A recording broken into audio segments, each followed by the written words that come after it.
So the relationships that we built, Jim, Chuck, Randy, Tim, Augie, it just flourished. And it made me feel so connected. And every one of them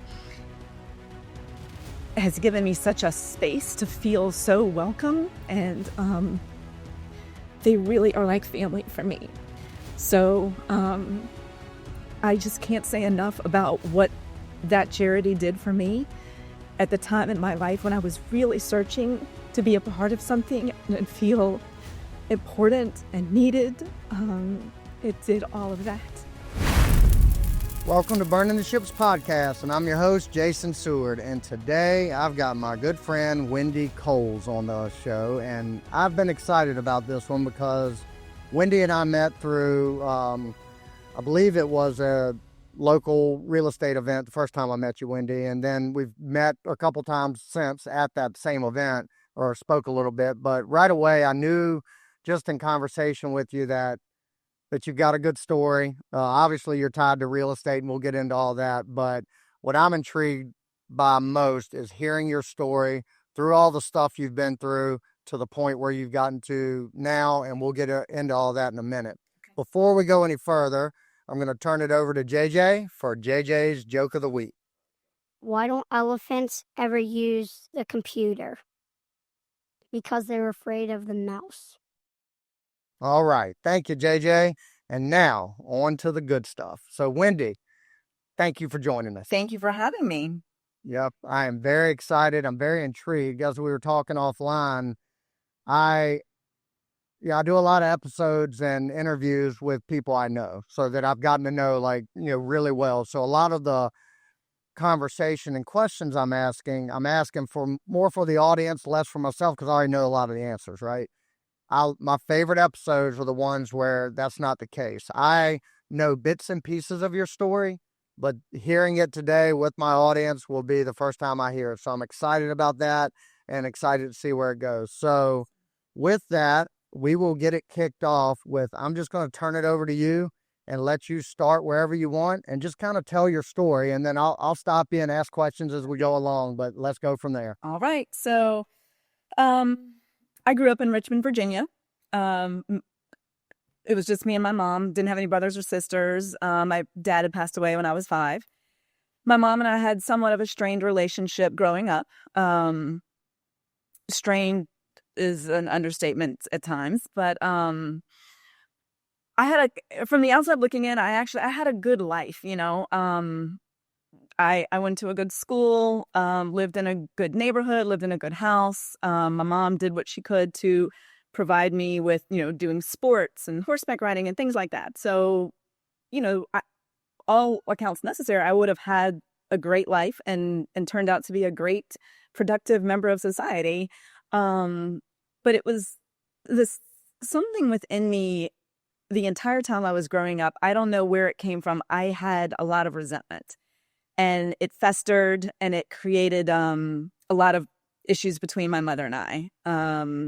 We had a lot of different views, a lot of different perspectives from early on in life on a lot of things. And that just magnified the older I got. So fast forward, I'm in high school, and that's where it kind of got really dicey. We were not Still in Richmond at the time? Still in Richmond. I went to Godwin High School out in Henrico County in the West End. I struggled a lot through school, even elementary school, middle school, high school. I was pretty shy. I was an introvert. I had a really low self-esteem. It was hard for me to make friends. I was just shy, and some people mistook that for, I don't know, maybe thinking I'm better than they are, and I just wasn't real talkative. So it was really hard for me. Growing up, I got a lot of questions about the way I looked. My mom had blonde hair and blue eyes. I didn't look like anybody in my family, my cousins, anybody. I didn't have brothers or sisters to compare it to. My dad did have brown hair, but that was about it. So I got a lot of questions as to what was my ethnicity or my nationality. And, I was raised white and I'm American. And that was always my answer. And a little later in life, I started recognizing that I feel like they thought I was denying a certain part of me. Whether they thought I was ashamed of that or just didn't want to acknowledge that and wanted to be viewed as white.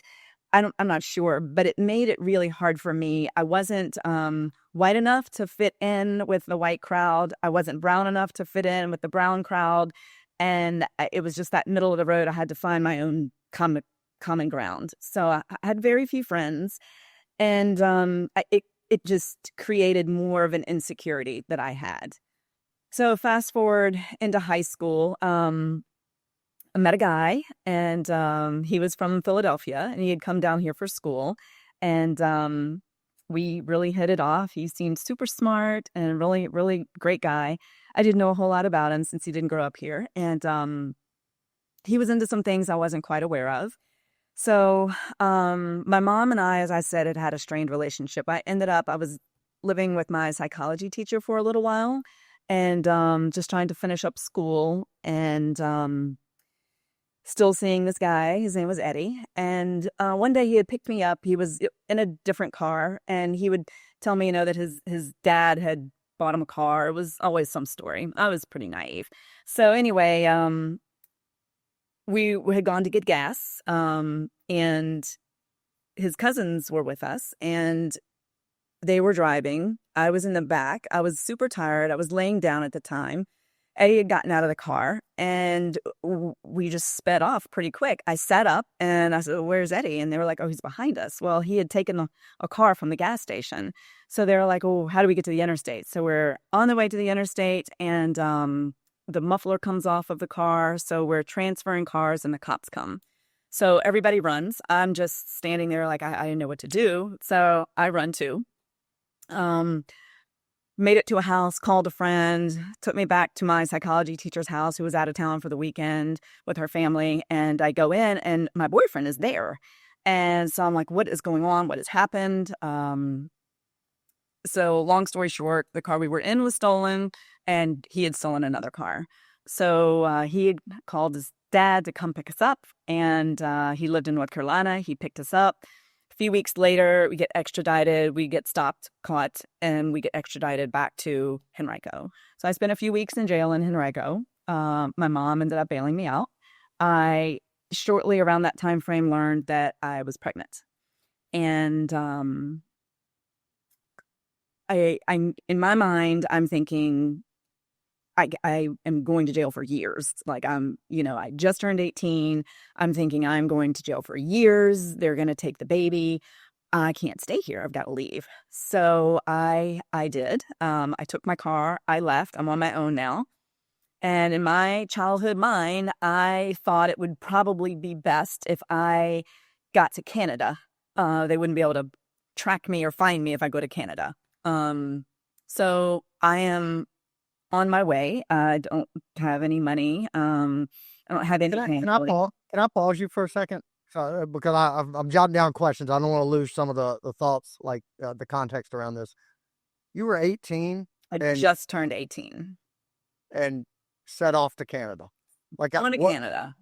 What prior to that, and I'm interested, I'm very curious to where this goes, but prior to I'm going to Canada, what's the furthest you had traveled? And had you ever traveled on your own? Okay, so not really around town driving, just, locally. I had done a mission trip, believe it or not, to Austria when I was 15. So I had traveled out of the country with a group of people on some mission work. But just driving myself, like I'd never driven out of state, or I've never driven, I don't even know if I'd driven to the beach at that time by myself. I don't know. Yeah. So, and back then, I mean, there is no cell phones. There is no, there's no MapQuest really. I'm just following signs that are heading me north in that direction that I know I'm supposed to go. No. Yeah, that's where I am. Like, so there, like all of this sounds like it's triggered by fear because you're fearful of what might happen. But you also have to have some level of fearlessness to go on this journey, right? And so that's a kind of cool dichotomy there. I think that not cool because it was a tough time for you, but like out of fear, you're setting off on this journey that is very scary. Like, I just couldn't imagine my daughter be 14 this year. I can't imagine her in 4 years just hopping in a car and driving to Canada. Oh, Right? I've talked to my kids Yeah, and I've talked yeah. to friends about our kids, and my kids are grown now. They're in their 20s and 30s, but which of their kids, who do we think, if they had to, if you dropped them out in the wilderness with no phone, no nothing, like, would they make it? Like, what would they do? Yeah.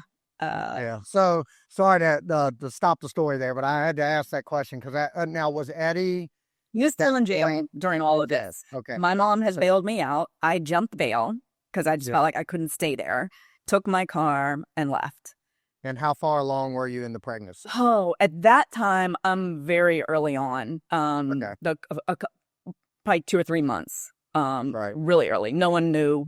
You couldn't tell. So Right. yeah. And you really had no, I'm assuming your mom wasn't in the picture to kind of coach you on how to deal with being pregnant. She didn't know, maybe- and I knew she would not want me to have the baby. And Yeah. I think growing up feeling really alone my whole life, it's something I waited for. I didn't intend to get pregnant, and I wasn't planning to get pregnant, but I couldn't wait to be a mom. In my mind, having children, they're going to be the one person that loves you unconditionally, regardless. Yep. And I couldn't wait for that. So it wasn't even a thought in my mind that I would not have the baby. Right. And that is another part of the fear, I think, of losing the baby and not being able to keep my baby that had me just on the run. Yeah. Yeah. Yeah.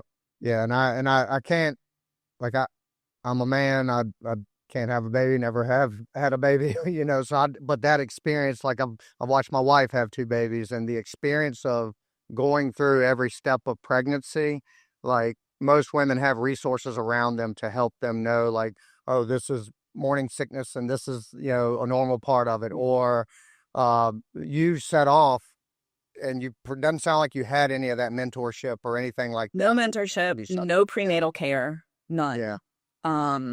There was one time I remember I was probably at least 5 months along, and I just went into a random hospital and acted like I was having pains just so they would do an ultrasound to make sure everything was okay. I mean, I gave a fake name and all of that stuff, just to make sure that everything was okay. It was, but yeah, no prenatal vitamins, no prenatal care. Luckily, by the grace of God, I have never been one to get morning sickness, and I have been very fortunate to have easy pregnancies in that sense. Yeah. So that was very helpful. All right. So everybody listening is probably mad right now that I derailed your journey. So you're heading to Canada, 18 years old, newly pregnant. Where does it go from there? Yeah. So there was a lot of stops and journeys weaved in along the way that would take us probably hours, but it was very, I mean, there was a couple times I almost got caught. There was a couple times I got stopped by the police. There was a couple times I ended up jumping out of a police car out of desperation to get away. There was times, I would run on foot and spend the night in the woods in abandoned cars to try to get away. It was a whole journey in itself. When I finally got close to Canada, I'd made it all the way to New York. And by this time, it's cold. So it was probably end of November, end of November. And I was in Buffalo, New York. And it has got to be the coldest place on earth, in the United States, at least. It never got above 0. There was always snow on the ground. I had spent 2 nights in the car, and it was freezing cold. And one morning, a random gentleman came up to the car and knocked on the window. And I was scared. I didn't want to put the window down, but I cracked it so I could hear what he had to say. And he asked if I was homeless. And I was like, no. And he says, well, if you are, there's a shelter right around the corner that you could go to. And he dropped a business card through the window. And so I'm like, I'm not going to a shelter. One more night in the car. And the next day I was like, I'm going to the shelter. So I went to the shelter, and it was such a blessing. It was great. It was almost like a hotel. I got food. I had a warm place to stay. I had a bed to sleep in. And I had to write for my birth certificate because I didn't have a way to cross the border. So I had to write for my birth certificate. So I was there waiting to get my birth certificate. And I was there for, a few weeks. It became close to Christmas. And I started really thinking I'm much further along now in the pregnancy, probably 7 months. And I really started thinking, what is going to happen if I get caught in New York? They're definitely taking the baby. I even if I don't get caught, like, what kind of life am I going to have? What kind of life can I give my child on the run?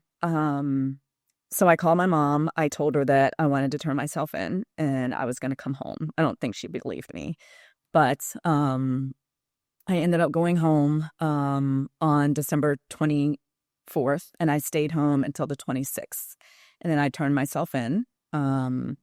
And at that point, everything had kind of snowballed and magnified. I had jumped bail, and there's a lot of other charges that got thrown on there. So I didn't even have bail. I stayed in there from that time, end of December until mid-March. And they were concerned. The infirmary at the jail was concerned because I wasn't gaining weight. They were concerned about the baby. So they had reached out to my mom to ask if there was any way that, she could get me out. And unbelievably, she did. And so I came home maybe a week or so later. I had the baby, and I had to go back to court May 3rd. And super nervous, but my mom had got me a good attorney, and I got off with time served, but I had a lot of years over my head. I was on 1 year of probation. And that was fine, no problems. I'd never been a problem kid. Like, I'd never even had in-school suspension. I might have had a detention once, but this was like so out of character for me.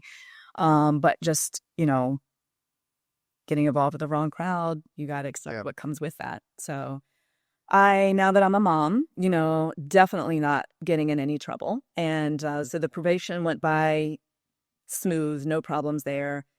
Fast forward, I ended up with 2 felonies on my record, which probably wouldn't have been there had I just turned myself in at the very beginning and been honest about what the situation was. But nevertheless, 2 felonies on my record. And years later, I did apply to have my civil rights reinstated. So my right to vote, my right for all of that was reinstated. And then I had this wild thought. I wanted to be a private investigator. So I took the class, and I was licensed to be a private investigator through the Department of Justice. And so I thought, well, I might need to carry a firearm. So I want to have the right to carry a firearm if I ever wanted to. So I applied to get my rights reinstated for that, and I did. I really, though, was held up mentally on a lot of things. 1, being a high school dropout. 2, being a teen mom. 3, being a single teen mom, not married or anything. And then the main part is having a criminal background.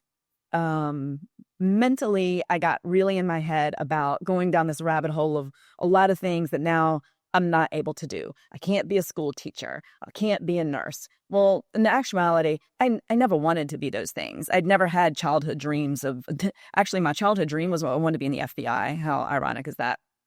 But I never desired to be those things, but I was stuck on everything I couldn't do versus looking at the things I could do. And I kind of got complacent thinking, okay, well, the best I can hope for is to have a good job that's, going to pay me a high hourly wage, and I should be grateful. I should be lucky for that. To backtrack a little bit on the identity piece of the struggle for me growing up. I'm about to ask you more about that. Yeah. As I later, I did get married. I had 3 more kids. I had a total of 4 kids. It was still always coming up. It was coming up for my kids. It was coming up for me still. And I had a lot of questions. So one day I just did a mail order DNA test where you can swab the inside of your cheek to find out where your DNA is most commonly found throughout the world. And it all comes back like East Asia, which there's no Asian heritage in our family at all. So that opened a whole can of worms. Come to find out, my father that passed away when I was 5 was not my natural father. My biological father is actually still alive today, and he's Filipino. So that's where the disconnect came in for me.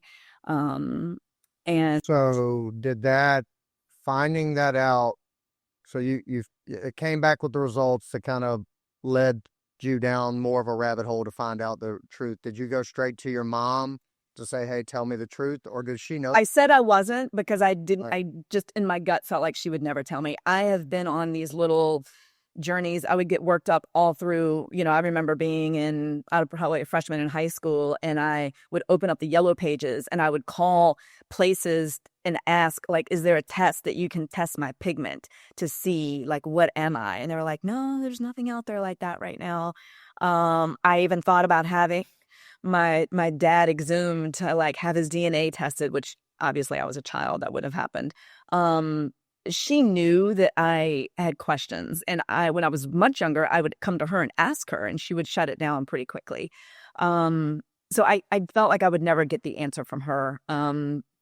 I had also gone down a whole rabbit hole. I found my dad's grandmother, and she only lived maybe 5 or 6 minutes from me, and I went to go see her. This is right after I had my daughter, so I was probably in my 20s, early 20s, maybe 20. And I went to go see her, and we had a great conversation. She didn't know anything. She didn't, as far as she knew, I was her son's child. But she was very welcoming to me. I asked why she had never come around, why she didn't try to see me or have a relationship with me. And she said she did, that my mom had returned every letter marked moved, no forwarding address. So my mom found out that I'd gone to see her, and it was a whole meltdown. It was just desperation, a little bit of anger, but complete desperation. And I just decided to drop it, and I didn't go see her anymore because it was creating such a problem for my mom. So I knew my mom probably was not going to give me any information, but after about 2 or 3 days, I couldn't take it anymore. So I did go confront my mom, and I took the test, and she still didn't give me anything. She didn't tell me either way. She just kept asking, who put you up to this and who put this in your head, but never acknowledging what the actual test said.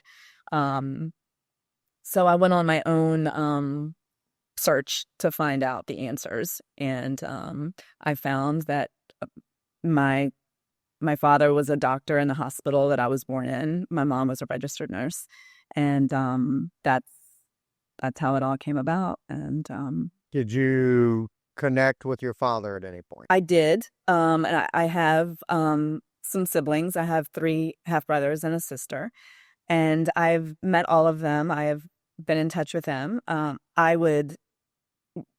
I had to understand that as much as I always wanted a family growing up, and I wanted a brother or sister or anybody, they had a family. Their mother was not aware of the affair, so it was very hard for her. So I just backed off. I didn't want to cause a problem. I just let them know that I would be here whenever, if they wanted, to talk further. And we did connect a little bit more. I did meet my dad and his wife, and everybody was very welcoming to me. It just never transpired into more of what I would have loved to have, holidays together and all of that. Yeah. So, but I am just grateful that I at least found out the truth. So, Did you ever find out if he knew all along? yes, he did. He did. He did. Okay. Yes. Yeah. And they just kind of mutually agreed that Yeah. we're not going to. I believe in the 70s, it was just they were both married at the time. It was a doctor-nurse relationship. I think they thought that they were doing what was best for me and for them, and just to allow my father to raise me as his. And that's what they did. And then after he passed, I don't know if there was a level of guilt and shame for my mom, or it was just already so foreign to this. We just have to keep it up. So. Yeah, that's the getting arrested and all of that in the middle of, all the kind of, it's an identity like that's a challenge for anybody. Like, I mean, from from a mental standpoint of like I take a lot of pride in my heritage, where I come from, and knowing that, and to have doubts, like I can only imagine. You spoke earlier about just being insecure and probably growing up questioning, like knowing in the back of your head that this is not really what I'm being told it is, but not knowing those answers. Yeah. Um, that had to play probably one of the biggest roles in who you evolved to be in life, I would It imagine. really makes you question, we have gut instincts on everything. And you feel like something's off. You have resentment. You're not sure why, but you feel like something's not adding up. You feel like something is not right, but that gut instinct is constantly suppressed. It's that's ridiculous, Wendy. If your father heard you say that, he would turn over in his grave. How could you say such a thing? Then the guilt comes in. Then now you're questioning yourself. So yeah, it definitely plays a part in your self-esteem, your self-worth, your own intuition. Yeah. Right. So that kind of lays out the foundation, where things got started in real life for you. Now you have a child. Was it a boy or girl? Your Girl. first kid. Girl. It's a girl. What's her name? Jocelyn. Jocelyn. Yes. Pretty name. She is And 35 now. 35. Does she live in Richmond? She's in Stanton. She's married, and I have 2 grandchildren. So you get to see them pretty often, I guess. Yep, that's awesome. So take us now. Jocelyn is born, and you're still trying to figure out your next steps, how you're going to navigate this road, not just as a mom, but you've got a career to build. You're going to have to, I'll ask before we get too far there. Did Eddie ever come back in the picture, and does Jocelyn have a relationship with him? He never came back in the picture, obviously as us being a couple or together, Yeah. or him having a part in raising her. Eddie ended up being killed in a car accident when Jocelyn was 5. So she met him a couple times, but probably would not remember. But she did and does have a relationship with his family. I felt like that was important, and that was a very pivotal time. My mom told me when I was signing her up for preschool, Jocelyn's biracial. She told me, you can raise her as white and nobody has to know. And in my mind, I thought that's exactly what you did with me. Mm-hmm.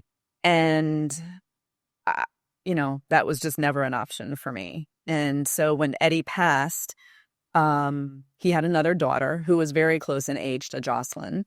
His sister had reached out, and that child was really struggling. She didn't have a mother or a father now, and they wanted her to feel connected. So I made the decision to, tell Jocelyn, at this time now I'm married, and I have a husband who raised Jocelyn just like she was his. But we made the decision to just be honest with her and let her know that that he is not her biological father, that your real father has passed, and now she developed a good relationship with his side of the family. So, well, your rough experience with that probably helped make that decision a little more clear for you. Yeah. I would imagine. And did you say your what you thought originally was your father? Did he pass away when you were 5 as well? No. Okay. Yeah, that's did you have any relationship with his family? None. Yeah. Like I said, his mother, when I found her, she said she tried to reach out and connect with me, but my mom always shut that down. So he had 2 sisters as well, but I never had a relationship with any of them. I got you. I misunderstood that. I thought you were saying your actual biological father's mother had tried to reach out. Okay, I got it. All right. So, yeah. So we're now, what was, as far as your living situation, your career path and everything, where did it go from the early 20s when you have this brand new baby and now you got to move forward? So I'm living at home with my mom, raising Jocelyn. I went and got my GED.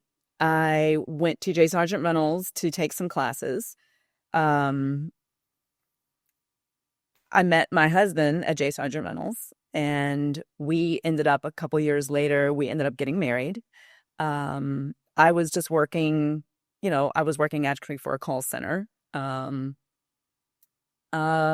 when Jocelyn was 5 and we were married, I got pregnant with my son. So I stopped working after I had him, and fortunately we struggled. We really struggled. I mean, we were check to check, but it was important, and with this many kids now, putting kids in daycare full time. I mean, you've got to have a really good job and 2 incomes to support having a kid in daycare full time. So we made the decision I would stay home. I actually kept kids out of the house for a little while to make some extra money, and he worked, and we just made it work. And so we were married for almost 10 years, and then we ended up divorcing. So, but we had 3 beautiful kids, and so. And I always just, as far as a career, there really was no career. It was, again, just decent paying jobs, sales jobs, especially when I was a single mom, that I could create a flexible schedule and be out whenever the kids had school functions or sporting events so that I could be there and I wouldn't miss them. And so that's what I went for. So 10 years married, so that's four total kids, right? So 3 with him and then Jocelyn. How was the dynamic with Jocelyn and the other 3? Was that, I mean, it was everything, like there was no half brother, half sister type thing? It's funny. I don't think, well, the other kids never really put it together. I mean, she was always in the picture. They didn't know. And like I said, her natural father was never in the picture. So right. It's funny thinking back, because I think we all had this discussion later in life, and the kids are like, wait, she's our half sister? Like, what? But that has never been. They are brothers and sisters completely. Yep. I mean, she is so protective of them and was growing up. Right. Because of the age difference, it was a 5-year age difference from the very next child I had. So she was out of the house and in college by the time they were, middle school, high schoolish. So she missed a good window of time where we all could have been there as a family, and the kids were all older to enjoy each other. But they're super close now. So yeah, that's great. The next question I'm selfishly asking because, like, my mother had me when she was 19, and there was, at the time, being a young kid, I didn't feel a lot of the adversity she was going through and that my father was dealing with and stuff like that until I got older. And probably, I'd say early teenager to this day. I mean, my mom and I talk openly about everything that was going on back then, right? But for years, it wasn't, like, I was aware that things weren't normal, and I won't, bore you with those details, but I'm curious for you and Jocelyn, at what point, or was it just from day one that you were just transparent about everything? Like, at what point did she know that while you were pregnant with her, you were trying to flee the country and that you were, had these... I didn't talk to my kids about this until they were older. All of them, I believe, if I remember correctly, had already graduated from high school by the time. So it really hasn't been that long ago. Yeah. It was a very, it could have gone both ways. Sometimes I thought about being honest and talking to them in high school. It could have helped them. But then, in high school, your mindset is totally different. And they could have flipped it around and used it against me to be like, well, Mom, I mean, we just wanted to hang out. Okay, so we had a couple drinks. You were on the run. Like, I'm not even opening that can of worms. So I waited until they were a little bit older. They are all super supportive, very, they always have my back. They are very proud of me. And good. Yeah, what they think of me is the most important thing to me. Well, that's your biggest legacy. I mean, I think about this all the time. Like, if folks judged me based off wealth or how many homes I have or what I've done in my career or any of that stuff, then I haven't done my job as a dad. Like, my legacy is I want to be judged by those kids and my wife if I leave her behind and things like that. So That sounds like you have a similar perspective there. Yeah. I want to ask, so you were married 10 years, now you have 4 children. What then? Like, what was the next step of this journey? So, like I said, we had divorced. So I was a single mom for a couple years, and I ended up meeting someone else. We actually had known each other from high school. We got married. So I think when I divorced, my youngest, Hannah, was only 1. And so when I met this gentleman and we started dating and we ended up getting married, I mean, we were together for over 20 years, married for 13. We never had kids together. But he was definitely, I mean, we both had jobs that we worked, but we kind of both found that entrepreneur path together. I think he naturally had it in him. And when we met, I believe I was publishing a newspaper, a local paper. And, it's funny because I talk to people about this. My mom was very much of the mindset, especially for women, that you go to school, you get a good job, you go to school, you go to college, you get a good job, you get married, you have kids, you quit that job, and that's your life. You're a housewife, you're a mother, your wife. That's your life. The concept of working for yourself was only for people like the Rockefellers. Like, I remember her saying this, like, that's just not realistic. And when I was a publisher for this newspaper, I remember I was still a single mom at the time, and I would once in a while go to publishers' conferences in Alabama. And so I would have to get her to watch the kids. And she would tell me, like, Wendy, you need to talk to them and let them know, like, you have children. You can't be going down there. Who am I going to tell? Who am I going to talk to? Like, who am I going to talk to, Mom? Yeah, right. And in my entire life, from everything I ever did, we ended up owning a sports training facility for about 12 years. And she never knew, it didn't register that that was ours. I think she just thought we managed it, or, we worked there. We were managers. I don't know what she thought, but it never registered to her that that was ours. So it's a little, you innately always want your parents to be proud of you. You always seek that validation and reassurance from your parents. And it's challenging now. I don't think, it doesn't matter how old you get. You will always wish and want to be able to pick up the phone and call your parents and tell them something good you did or something good your kids did. And I think that's one thing I'll always miss or wish I had. Yep.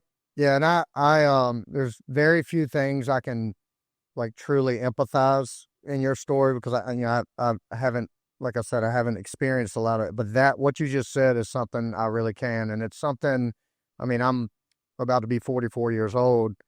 My dad, he was a big part of my life until I was 10 years old, right? So in my mind, up to that age, I had a perfect father, my superhero, not knowing that he was, I just wasn't aware of the stuff he was involved with. He ended up spending a long time in jail and was in and out of my life until 5 years ago he passed away. And even to this day, I'm fine. Like, everything's good. I've got a great relationship with my mother, everybody in my family.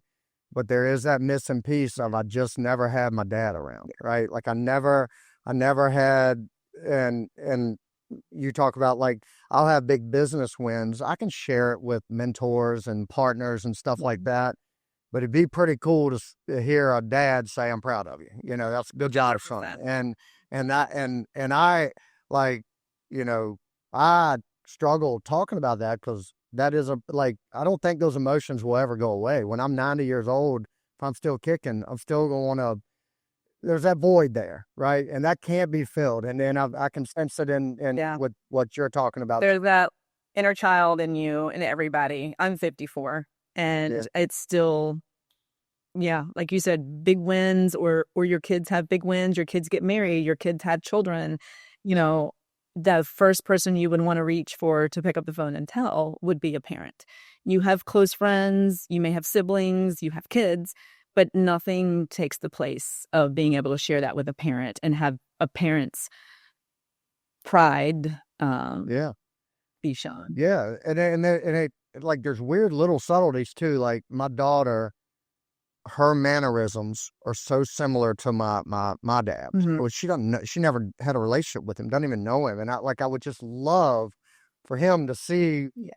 him and her, and but that's life. And but I just wanted to point out like that part of your journey. And that's an ongoing thing that will never go away till the day you die, probably. But so you you mentioned entrepreneurship. It sounds like you guys had the training business. And how long were you guys in that business? Oh, probably, well, we had that building, oh, I would say 12 years at least. My husband did the training, training athletes and adults for a few years prior to that. And then we were fortunate enough to come with some investors and we got this building and it was rented, so we didn't own it. And then we moved into there. It was a 17,000 square foot facility and it was great for about 12 years maybe. And then the landlord decided he was going to sell the building. He already had someone to buy it. And at the same time, within a matter of 2 weeks, my husband at the time found out he had heart failure. So it was there was really no option to go find another building, outfit a whole nother building, all of that. So we made the decision to just close the business. And that was in 2018. And at that point, I would say I was 47. I had no resume. I mean, I worked for myself for so long. I couldn't even fathom what it would be like going to get a job or, be back on that somebody else's time frame and time schedule, and things were just so up in the air. And Yeah. yeah. Was and you don't have to share if it's too deep, but like your husband did did the heart failure, was that a consistent or continuing issue? Yes. Are you guys still married? I don't know your story. No, we divorced in 2022. He's doing well. It is definitely still a thing for him that he deals with. But he's doing very well with it. So Gotcha. yeah. All right. So 2018, y'all shut that down. What was next for you? So 2018, I really just wanted him to, try to focus on his health and make sure everything was good in that area and take some time. And I had always wanted to always wanted to flip a house. HGTV made it look so cool. And I didn't know anybody in real estate. I didn't know anything.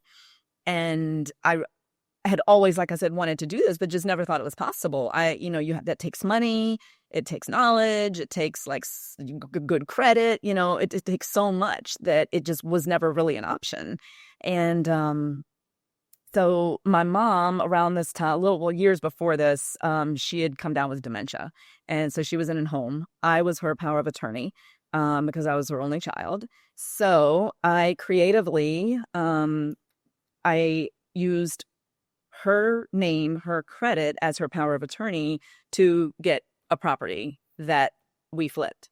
So it's the only flip I ever did. It went really good, but I quickly realized that it wasn't so much for me the immediate money monthly, it was the long-term wealth that we really needed. Because working for ourselves, there was no retirement, there was no 401k, there's no pension, there's nothing. And it was really important to build something that would give that long-term wealth. And that's when I knew I needed to switch over to the buy and hold real estate. In the process, I thought maybe I should get my real estate license. That would help give me more knowledge. It didn't. But in my mind, I'm thinking I should probably be a real estate agent. Well, when I checked into it, you can't be a real estate agent. You can't be licensed as a real estate agent with a felony on your record. So I had spoken with the broker that I was going to go with, and she's like, yeah, you probably just need to contact the board. Well, their answer was, there is no answer until you take the class, you pass the class, you take your state and national boards, you pass those, then you can go before the board and they will give you a decision as to yes or no if you can have your license. So I did all of that, and they yes, I could get my license. So as a real estate agent. Still am a real estate agent.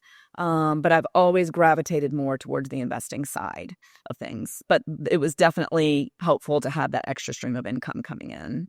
Yeah, well, for sure. And it taps you into networks, Definitely. and resources and stuff. And I thought that I was going to be flipping. So I thought, okay, well, I can, sell my own houses and things like that. But yeah. Yeah, gotcha. So you started, so you got your real estate license, and eventually it sounds like you evolved to buy and hold. Were you doing like the burst strategy, or what was your... Yep. I would buy properties that needed work, do the work, and then do a cash out refi, pay back whomever or however I was able to obtain the property, hold it, rent it out, and typically cash flow a few $100s, give or take. Most of the properties I bought was in between, I would say, 2019 and 2021. So prices were much better. I was able to come across a few off-market deals. I found a good amount of deals on the MLS, actually. Yep. And so the ones that I had mortgages on were super low. I mean, I had a couple properties. I had mortgages under like $600, $700, and renting them out for, $1,200, $1,300. So yep. Those were my best properties now to this day. Yeah. So. Yeah, it took, so we built the bulk of our portfolio 2018 to 2022. So around in that same time frame, and you were right. It was very hard to mess up on a deal during that time. You got a lot more leeway. Yes. Yeah, and so anybody in the game during that time, should have done pretty well. And we were kind of like you. We weren't buying rentals for that. The fast money. Like, we didn't need the cash flow necessary. So ours were, I mean, like we'd be happy if we were getting net $200 a month per door, right? But it was for the long-term wealth. Well, at some point when we transitioned into let's do this full time, it wasn't going to happen through buy and hold real estate, right? Because we still needed to pay the bill, right? So we needed some active cash flow. But I do not regret. I mean, we bought a lot of houses and small apartments during those years, and the loans we have on them, the equity we have in them, that's going to pay huge dividends down the road for us. So, so we've kind of covered a lot of ground there. Now, what are you most focused on career-wise? Real estate. I've jumped into doing some lending, and I really like that. But I still do look for deals that I would use for buy and hold properties. Yeah. Right. Are you doing any short-term rentals? I have one property that's a cabin that's my only Airbnb type property that I have. Everything else is long-term. I do have rooms for rent as well. So I have a combination of single-family homes, some rooms for rent. I have one commercial building, and then the cabin that's the short-term rental. Do you manage or I do. self? I manage. Yeah. Okay. Gotcha. How's that experience been? Honestly, I can't complain. It really, it has not been bad at all. I've been very fortunate with, in 6 years, I've done one eviction, and, very good. Most of my tenants are in there. They're in there for years. I've been very lucky. So it has not been challenging to self-manage to this point. Yeah. We've considered doing it, bringing it in-house at times. Early on we managed ourselves, but we're so busy with our lending company that it's really hard to balance that focus. So we just choose to pay a property manager. So I want to shift gears a little bit into the thing that now I see that you're most passionate about. I know real estate pays the bills and builds the wealth. But you have become a big part of your charity, and if you want to talk about that as Chair of the Love, correct. But if you want to talk about that a little bit, I'd love to hear more about it. Yeah, I was introduced to Chair of the Love in 2022 when I went to Dealmaker. Augie was there speaking and showed a short film about what their charity does. And they provide wheelchairs for people who would never have the means or the access to get one. So obviously, typically more so in third world countries. And I thought, wow, that's amazing that you actually had the opportunity to go and help and distribute these chairs versus just give a donation. And at that time in my life, like I said, I divorced in 2022. We separated in April. Divorce was final in December. And I was really struggling. And I think I was searching for so much. Being here in this house by myself, not really, what even is my purpose in life now? Now I'm rethinking everything. It came at such the opportune time for me. I was in real estate, but I wasn't really connected. I was kind of doing my own thing. I wasn't going to meetups. Dealmaker was that first one I went to. And to be honest, I almost didn't go. I felt like I don't belong there. Like, these people are really in real estate. Like, they know what they're doing. And I'm just almost like kind of winging it over here. And it's probably not for me. I think I even reached out to Jim, didn't know him at all, and just asked, like, is this for beginners? Or no, absolutely. Yes, definitely. We love beginners. And so I went, sat at a table, prayed nobody talked to me, didn't even notice me, didn't acknowledge me. Yeah. So I went on my first trip. I'm gonna guess that didn't happen. Oh, everybody noticed. Well, I stayed pretty to myself. I did make some good contacts. I got out of my shell and I did talk to people. I spoke to Jim. I thanked him and he made me cry. And it's not hard to do, but he was just so welcoming. And meeting Augie, he seemed super knowledgeable about real estate. And so skip forward, I went on my first trip in 2023. And it's just so ironic how things happen and how things come together. On this trip, we went to Nicaragua. It was myself, Jim Ingersoll and his wife, Cheryl, Chuck Glover, Randy Watson, and Tim Davis. And it could not have been the more perfect group.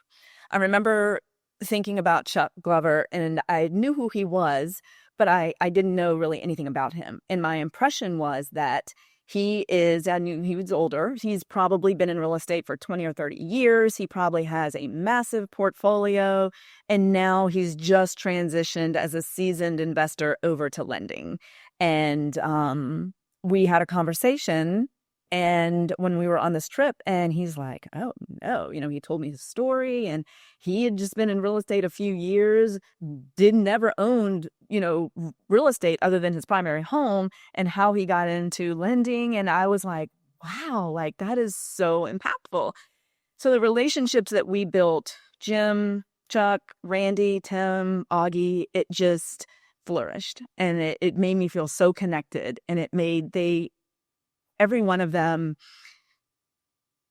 has given me such a space to feel so welcome. And they really are like family for me. So I just can't say enough about what that charity did for me at the time in my life when I was really searching to be a part of something and feel important and needed. It did all of that. So when I left, I had so much stress going on here. I had some deals up in the air. I had just my own, in your own head. And you go and you're surrounded by people who have nothing, and they are so happy and so grateful, so appreciative and so welcoming. They have no floor in their home. They don't have running water. They don't have electricity. They are getting where they're going by being carried or crawling or dragging themselves. And it really shaped your perspective. I could recognize that pretty much everything I had going on in my life was really first world problems. My safety was not in jeopardy. My health was not in jeopardy. I could physically get up and go. My kids were healthy. I'm healthy. And I had a hard time coming back and integrating back into regular everyday life, things that should be important to me, but I couldn't find the importance after being there. So at this point, I think I've been on, 6 or 7 trips to Nicaragua, to Kenya, to Guatemala, to Mexico. Yeah. So I love it. What, if you could simplify it down, like specific to the charity, somebody donates $100, $1,000, what is that money going towards? This particular charity, I mean, it's pretty much 99 cents to a dollar that goes from what you donate that goes to the actual wheelchairs. Currently, their only paid position was a part-time admin person that they used. Nobody takes salaries in this organization. In fact, the CEO and a majority of the people on the board pour in their own money to have this going. Augie spends hours and days and months out of the year traveling to different real estate events, doing, auctions and raising money for Share the Love. So it is very much a grassroots organization. So a wheelchair is $250 for a wheelchair. And when we go, we'll go with at least one container to a country that we're going to. And that one container, and that's $56,000. So So I will we'll share all the links and stuff to that in the show notes. And I'm recently learning more about this charity. So I'll talk to you offline and see if there's any way through the podcast or any other thing we can do to kind of help the charity out. I'll be happy to do that. So, and I can see the passion you have for it, and that sells me right there. Like, I mean, and the other thing, it sounds so cliche, but it really shaped the trajectory of my life. The people it introduced me to. One of the cool things about it is almost everybody that goes on these distribution trips are in real estate. So while we all pay our own way to go, it does so much for us, personally, for your soul. But it's literally like a little real estate mastermind. I mean, all of our extra time when we're traveling on buses, sitting in the hotels, we're talking about real estate. And that is honestly where I have learned so much more about real estate, is through being around these people that are so seasoned, so giving, and so smart, and have just taken me under their wing. So there's one nugget that I want to go back to that you kind of went through pretty quick, but like you getting to that point with those relationships and this charity and all that's come on the heels of you being involved started with you getting uncomfortable and going to that deal maker event and hoping nobody talked to you. And not only that, but seriously, there's a big lesson there that I think the best results in life tend to come like on the heels of getting uncomfortable, right? And I really believe that. And like putting yourself in what you feel like is an adverse situation or a scary situation, like tackling the fear. And you just walked us through a lifetime of that, right? You know, some decisions you made might not have been the best, and some have worked out and led you to where you are now, which is exactly where you need to be. But there's a common theme with you and a lot of other people that I talked to that eventually, I mean, Chuck Glover, you know, he didn't find his way in real estate until he was in his 70s, you know, but he just, at some point, just like you, just like me, just like a lot of people, you have to keep getting uncomfortable and being the one that doesn't know a damn thing about what's going on and just being uncomfortable enough and like swallowing your pride and all that, you know. No, kudos to you, because like I know you give a lot of credit to those folks that have that you've connected with and stuff like that, and that's, you know, triggered a lot of emotion. Yeah, I appreciate that, but it started with you making the decision to get uncomfortable. So like, yeah, take some pride in that. And we'll kind of end on a more of a personal note for you, because it's something that like it's important in my life, and I know it is to yours. But you ran a training business for years. You mentioned earlier that I think you said you were 54 years old. Anybody watching this does not believe that you're 54. So like, you've done a very good job staying youthful. How important is health and wellness in your life, and how important has it been, but how important is it now as you continue to age in life? it is super important.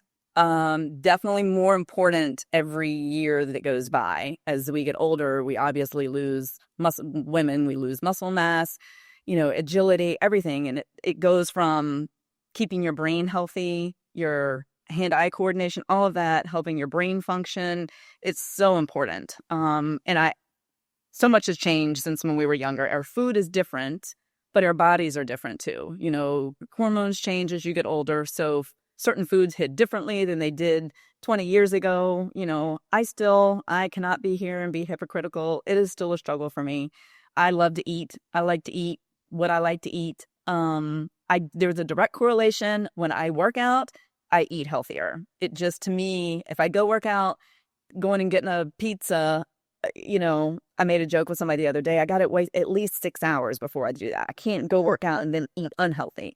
So I will eat healthy in the beginning, but no, I try to eat, semi good, but I like to eat. And working out is a struggle for me. I was never a workout person. When we owned that sports training facility, I handled the business side of things. I did not use the facility. I didn't train there. I didn't go to adult classes. I didn't. I've always struggled with working out. And so that is something that I have to build that routine. And I had done really good right after my divorce. It was kind of an outlet for me. I just made myself, and I got in a routine. And I think about that sometimes. What did it was not thinking about it. I'll lay in the bed and I'll think, because now, I have my time. I don't have to be up at a certain time. I'll think, I don't feel like going. I don't really want to go. It's raining, or it's not, or it's too cold, or whatever. If I think about it, I will talk myself out of it. When I was going 6-7 days a week, I was just getting up. I was just getting dressed. I would come down here, drink my greens. I would eat a little something, and I'm out the door, and I'm going every day at the same time at 8:30. Habit. I couldn't do that 3 or 4 days a week, which is great, but I couldn't do that because I hadn't established that habit and that routine. So I had to go 6 or 7 days a week in order to just get up and do it and not think about it. And then I went on a trip, and it's all out the window. So every time I travel, which is a lot, it's like I'm starting all over again, and I have to find that routine again. So it's constantly a struggle for me. But it is very necessary, very needed. I feel so much better about myself, and my energy levels are so much better when I work out. So Yeah, it is yeah, important. for sure. I don't disagree with anything you said. My biggest struggle is the diet piece of it as well. And I used to be so extreme. Like, I would do this extreme, keto or carnivore or whatever it was, but there was no cheating, no breaks, and I love eating like unhealthy food too much, right? But now I have, I use the 80-20 principle. Like, 20% of the time, usually on the weekends, Yeah. I'm gonna, I'm going to eat what I want to eat and just be good that other 80%. And it balances out usually, but it allows me to still just tear up a pizza or ice cream or whatever I want on the weekend. But during the week I have to stay at it. So very cool. And you mentioned habits, and I pulled a couple things from your social media, and it's funny because you were just talking about having that habit, but this is fitting because one of your quotes was, "You don't look like your goals, you look like your habits," and that's exactly right. If your habit is waking up every morning and going and getting that workout in, and it's a non-negotiable, you're going to look like a fit person. Exactly. Like, that is just what it is. Exactly. I want to read you one other thing I pulled a lot, but I like this one, and we'll kind of end on this. Okay. This is something you posted this morning, actually. I used to do everything I could to outrun the storm. Now I understand a storm's purpose: destroy what isn't solid and reveal what is. What may seem defeating or heartbreaking at the time is likely clearing the path for something better you didn't even know existed. Sounds like you have a lifetime of that quote right there. Do you want to elaborate on that a little bit more? Yeah, that has so many different meanings for me, from, going through your divorce and thinking it is the absolute end of the world. How am I ever going to come back from this? Being on the run, how is life ever going to be any better? How am I ever going to get out of this? How is it ever going to pass? Being in jail, how is it ever going to be any different? How am I going to have a good, productive life? How could I even possibly think about being well off when I have a felony on my record, 2 of them? So many things we go through in the moment, or leading up to it, when you feel it's coming and the walls are caving in and you're trying to divert and deflect and dodge and all of that. And then when it hits, sometimes the anticipation is way worse than the actuality of the event. We build it up so much in our mind. And once the event hits, okay, well, this is what it is. And now what do we do? How do we deal with it? But, storms, whether it's in the literal sense, it knocks over anything that isn't solid, that's not rooted, that's not a foundation. And that goes for real estate, that goes for any part of your life, your relationships. If things aren't built on a solid foundation and you don't have that grounded within yourself, these storms will come through and wipe it out. But it's not always the end of the world. Every time in my life I've felt like it was the end of the world, pick yourself up, the support of your friends and your family, and before you know it, life is even better than it was before the storm hit. And sometimes you can't think that that's going to happen. It just seems like it could never be any worse. But inevitably, so many times, and for me, every single time I've been in that situation, what is on the other side of it is even better than I could have imagined. I would have never dreamed that I would be living the life I am, that I'm able to travel, that I'm able to get up when I want to get up, or basically do what I want to do throughout the course of my day.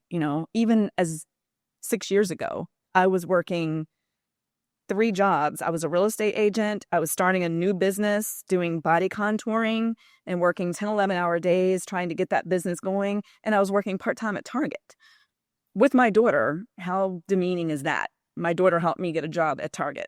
So, and that was just 5 or 6 years ago. So I could have never imagined that I would be where I am at today. So I love that. I talk to my mom a lot about, like now that I'm older and we have in-depth conversations, about like things in the past and stuff like that. But and I've gotten it from her, but she consistently just plants her feet in the ground and says, I wouldn't change a thing. I like it.